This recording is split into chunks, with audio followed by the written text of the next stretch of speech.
Thousands of these into a big press, apply literally tons of pressure, and what do you get? Apple juice, of course. Some people like me drink gallons of it every single year. Here at Rougemont, they make apple juice mainly from Macintosh apples. Some 90% of juice production is done at the harvest time in October. A conveyor transports apples to an inspection location. Apples tumble in the reverse direction of the conveyor belt so that wet leaves and undesirable materials adhere to the belt.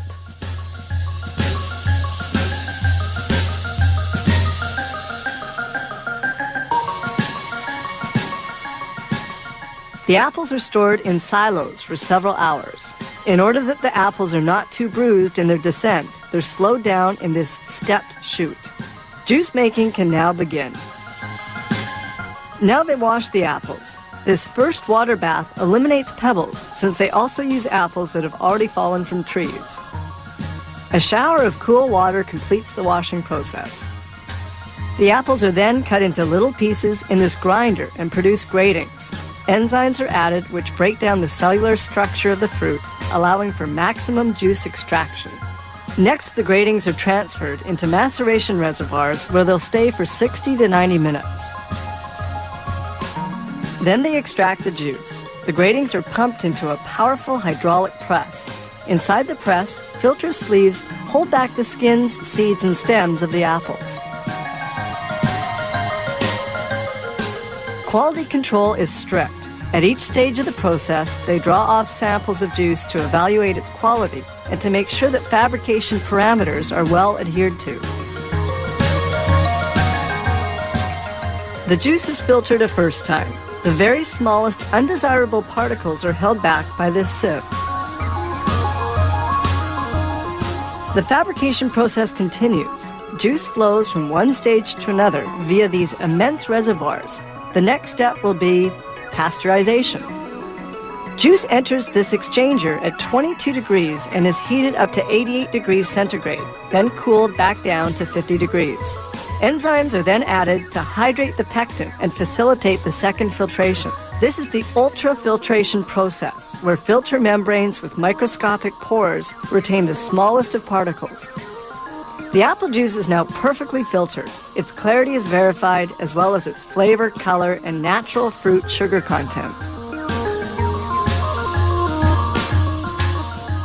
Since juice is produced in October, it has to be conserved throughout the year. A portion of the production is stored in this sterile warehouse area to await being bottled during the year. Each reservoir can hold 110,000 liters of filtered juice. No preserving agent is added.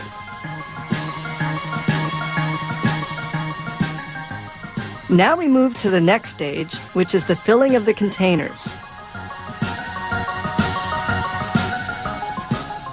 These little drinking containers are filled at the rate of 100 a minute. The containers are then hermetically sealed.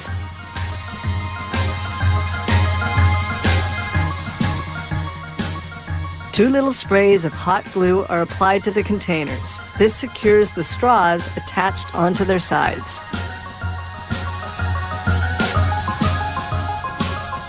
Another automated production line fills bottles with juice. They circulate in a row on this conveyor. Bottles are washed and disinfected with hydrogen peroxide in this white sterile room. Then they're rinsed with sterile water before being carried to the filling location. Each minute, 120 bottles are filled with pasteurized apple juice and sealed with a cap in a sterile environment.